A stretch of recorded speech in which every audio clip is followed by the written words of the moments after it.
Why the music block? I loved him. I named him Gerald. Rest in peace, Gerald. He was Manticore. In today's video, we are going to be facing the elements and fighting against monsters of ancient times? Things, dinosaurs, rawr. Anyways, guys, before I get into today's video, make sure to smash that like button and also subscribe to the channel. I would greatly appreciate it. We are growing super fast, guys, and who doesn't like the name Nixon? You guys can call me Nix. It's fine, but the channel's named Nixon. It's just funny. It's funny. But anyways, guys, let's get into the video. You know, nothing makes me happier than always starting out on day one in the middle of nowhere on an island. At least we have our magic music man, Shacker, with us. Shacker! Anyways, for this survival, we had set ourselves up with a couple of rules or things that we want to accomplish in this mod. Basically, there is dinosaurs in this mod, and we are basically trying to play God in this mod and bring them back to life. But in order to do this, we'll have to get fossils and loot and create a whole bunch of machinery, which is super expensive to make, and basically resurrect said fossils to have a dinosaur park. So our goal for 100 days survival is to build a full park, build some awesome rides for that park, and lastly, build a glass encasing to store some pterodactyls, like in Jurassic Park. We're basically building Jurassic Park. So on day one, I noticed that there was some peepers, like from Subnautica, and I wound up collecting a couple for some food resources, and then we found this giant island that we swam to, and yeah, that was pretty much all that happened on day one. On day two, we started harvesting and collecting some trees, trying to get some coal and some other things. I did find these fossils as well, which I thought was interesting, so I wound up looking at them and mining them to see what they gave as well. Only to find out pretty much that stone pickaxe does not allow you to mine them. But then I found these copper ores and found out that I could mine those with the stone that we had. And there was also this Dinosaurs fossil block, which we also were able to mine and collect from. So it just seems like these other fossil blocks require some other sort of pickaxe or something. After a few minutes of exploring, I wound up finding a giant blue slime. And I was really confused at first. I was like, yo, why is there some slime here? And then I turned around to the right and just saw a bunch more slime. And I'm just like, oh my god, we hit the mother lode of slime. Now, I know you're probably thinking, what's so great about slime? Well, the fact about slime is each of these slimes has a chance to drop a loot box. Okay, every single one of them. And since when you kill one, it splits into multiple parts, you get even more chances to get a loot box. So essentially, Shacker and I decided to start farming here and collecting a whole bunch of the loot boxes from these slimes, because this was probably the best way that we could do it. The most efficient way to farm a bunch of loot boxes, so we'll be able to get to the end game a lot faster. Because again, the goal is to survive 100 days and build Jurassic Park! Anyways, after a few minutes of farming some slimes, it became nighttime. And again, we're still on day 2, but this is pretty much the conclusion of day 2.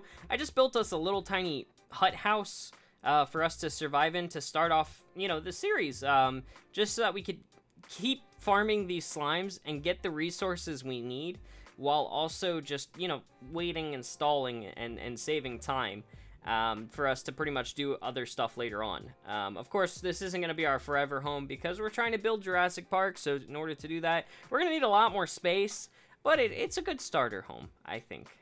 By day 3, we finished the house. It's completely built for the most part. We even have doors, and I started opening the loot boxes that I was collecting, and as you could see, you do get some pretty awesome rewards. We got some diamond enchanted gear. I mean, it's kind of OP, not gonna lie, having this loot box mod in it. But to be fair, this is a very hard mod to play in, and I think having the loot box reward system is really, really important. In order to complete this series in 100 days, I honestly don't think we would have been able to do it in the amount of time we had without being able to do it in 100 days because of how long it takes to actually grow and raise the dinosaurs and incubate them and the whole process. This was super important, and I really don't think we would have been able to accomplish completing the game or finishing this playthrough without this. This was so important, but we also had found an easier way to do things and like a little loophole of things, so that's why it kind of made it a little bit faster too, just because we had figured out this slime method. Another thing happened on day 3, which was that I discovered these little biofossils. So when you put them down, it literally creates like a little living fossil, and I think that is so cool. Even though it's really tiny, it's still awesome to see like the fossilized living structures, and every time you put it down, it makes something different. So yeah, just thought that was really cool to show you guys and share with y'all. So on day 5, we're skipping day 4 because literally nothing happened. We just explored the area. Day 5, we continued back on the looting, farming slimes, and trying to collect a bunch of loot boxes for supplies and to save up for us to be able to move to the next area, which will be obviously our Jurassic Park setting where we're going to want to build it and set up everything. But yeah, so we just farmed here for a long time, like all day on day 5, just farming loot boxes. By day 6, we were finally ready to venture off and find our landscape that we're going to be using to build Jurassic Park. Now, this was kind of exciting. We just took anything that we thought was important, mostly the fossils, some of these archaeology workbenches and stuff that we found, and we began our descent in the land to try to find a perfect space to build our home. Now, in the process of exploring, we actually found this really cool excavation site, which in it has some fossils. Now that I had a diamond pickaxe, I was actually able to excavate the fossils. Now, what I don't know is the reason why we were able to excavate these because these pickaxes have archaeology on them and paleontology, or was it just because it's a diamond pickaxe? I'm not sure. It could be one of the two options, but if I had to guess, I'd say it's because it has archaeology on it and paleontology on it. That's my guess, though. So it's now day 7, and we found this really weird chimera-looking thing. So yeah, we went ahead, it's called a Manticore. We went ahead and killed it, and we started clearing out the upper area to build our glass encasing on the top part. We did find the land that we were looking for. It's a big space, it has a lot of room. We also collected these hearts from them. I don't know, it was kind of weird what they dropped. This is part of the Mo Creatures mod, in case you're wondering. They're not dinosaurs, but it does add some more dynamics to the game, which we thought would be interesting for this playthrough. But yes, here it is, the beautiful landscape we found right there, where we're going to be building Jurassic Park. It's gorgeous. Look at it. There's plenty of room to do a lot of things, so that's why we decided to choose this area. It just was perfect. And on that upper area there, we're planning to build ourselves the glass encasing. So because of the long journey ahead of us, I knew that we had to immediately start getting to work on clearing out the land, setting up everything so it's going to be easier for us to build. So I started working on the staircase, which will lead up to the glass enclosure, as well as filling in any cracks or little craters that were left in the ground that, you know, needed to be filled in to make the land flat so it looks mesh with the rest of the area. It was definitely worth it. I mean, it took a while to do this and to build the staircase up.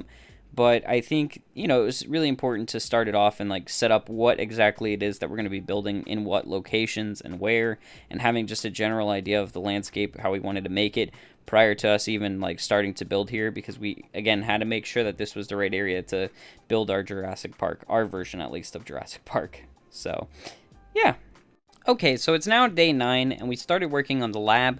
This is going to be where we do our fossil research, where we create the fossils, incubate them, the whole process. That was the idea and concept for this. We also wanted to create a tiny little museum if we could. I don't know if we're going to be able to in the time we have, but we're going to try our best to make it happen. But yeah, we wound up digging this hole in here, creating all this space so we could build out the lab. I actually recorded 3 different parts, which was basically the progress of the actual building. Actually, I think there's like 4 or 5 parts. The lab took a while because we wanted to make it look really nice as one of the main features of the park. Since, as you guys know, like, the lab's where it all starts. You know, it's where we give birth, where we give life to these creatures. So we really wanted to make it nice and showcase the whole experience. On day 14 through 20, we decided this is going to be a big endeavor. We're going to tackle this together. We started building all of the walls and just really refining this place to make it look like a park. We had just finished the lab, so we wanted to continue now and make it look even cooler and have a bunch of different areas for the dinosaurs when we eventually finally grow them, obviously, and breed them. Now, it was annoying with these Mo Creatures mods enhancing all of the night creatures, so I'm really glad that we farmed the slimes like we did to get the loot that we had, because we were able to kill them all night, every night. It was like a non-stop battle. But yeah, this just took up a huge chunk of time, which was just setting up the park and making it look nice, while still trying to collect materials and start to build towards creating our fossil machines. On day 23, our little Jeffrey grew all the way up and became a big boy. Now, we actually got Jeffrey from an egg randomly that dropped from one of the mantras or whatever they were called. And yeah, we were kind of in shock, like, what the heck? Also started working in this cave system on building a roller coaster, and finished the roller coaster. We were super excited to have it done. I did have to do some experiments with the rail tracks to try to get it to start on its own, and then I found out it doesn't work. Now, maybe it's just because we're bad at this, I don't know, but we couldn't get it to work. We tried almost everything. But yeah, we just built up the train tracks, made it go all the way up, and we figured this would be our ride. It counts, guys. I mean, it's not perfect, but it definitely works as a little roller coaster that we included in our park. So check that off the list. We do have some rides. I know I said awesome. I don't know if this quantifies as awesome, but we tried. So on day 24 through 30, we started farming a bunch of resources, like a lot of resources. I went into a cave system and started hunting for diamonds, redstone, gold, iron, and pretty much every resource you can think of. And then we also decided to build a portal within the state range, and died multiple times in the nether because we realized we needed a bunch of stuff from the nether as well in order to continue to craft the stuff for the Jurassic Craft mod. It definitely takes a while, guys. Like, it is expensive to build the machinery that you need, and you need a lot of machinery, and all of them are extremely expensive and take forever to make. So just be forewarned, if you guys do decide to play this mod, it takes forever of farming resources, hunting down glowstone, and adding the Mo Creatures mod just made it 10 times more difficult because all of the monsters were like stupidly OP, and I do mean stupidly OP, to where we just kept dying over and over again.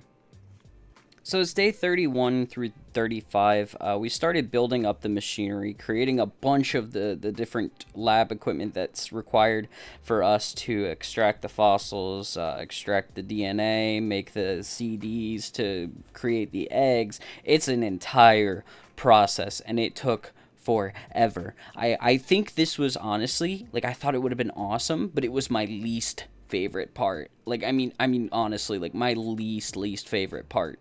It didn't stop there, though. We had to then go back to where we used to farm the slimes and start murdering a bunch of them in order to obtain loot boxes, to try to get artifact loot boxes, which had an extremely high chance of giving us the amber items, which we needed in order to extract the fossil's DNA so that we can resurrect some fossils, because you have to get 100% DNA, which again, this would have taken forever without the loot boxes mod, which is why we're really happy that we added it in here. It definitely made doing this playthrough possible, and this is what I was talking about in the beginning of the playthrough. It would not have been possible without this, because those artifacts literally skipped us from having to mine for hours to get just a couple of amber for DNA. So the thing is, too, when you identify the amber during amber extraction, it could be a couple of different species. Like, it's random which species it is. So you have to get multiple of the same species to make a CD of 100%.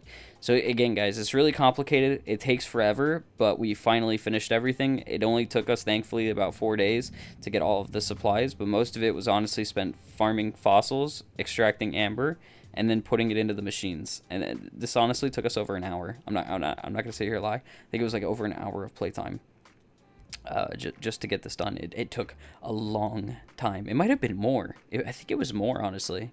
So day 36 through 43, we started to roam around and plant the trees, plant the grass. We were trying to really make the park look nice. It took a few days to do this. But we were really happy with how it turned out. Like, it made the park look really natural. We did have to replace everything with dirt and then wait for the grass to grow. It looks awesome, though. I mean, like, it's pretty cool. The glass dome looks sick. It snowed a little bit ago, so the whole glass dome's covered in snow now. We hatched the eggs, we did some DNA splicing, and we started placing the dinosaurs in their pen. That literally pretty much sums up what happened with day 36 to 43. So now we finally got some dinosaurs roaming around, but they're little tiny babies. On day 46, we pretty much finished the park. Like, it was literally done. We built it the way we wanted it to look, and we were satisfied with how it looked. Now, all we had to do was just figure out how to get these dinosaurs to grow, and turns out it just takes time. Lots and lots of time. So, pretty much, from day 46 to day 100, kid you not, day 100, the dinosaurs were finally fully grown, and we were able to complete the series, so we just decided to take it the cinematic route for an ending. I know it's not, like, super eventful, but really it was just refining the park the rest of the time. There wasn't much else to show. We pretty much just kept rinsing and repeating the process of what we did already, which was just farming resources, looting, and just trying to raise the dinosaurs and waiting and waiting and waiting. So yeah, I hope you guys enjoy this finished product. Without further ado, let me show you guys our version of Jurassic Park.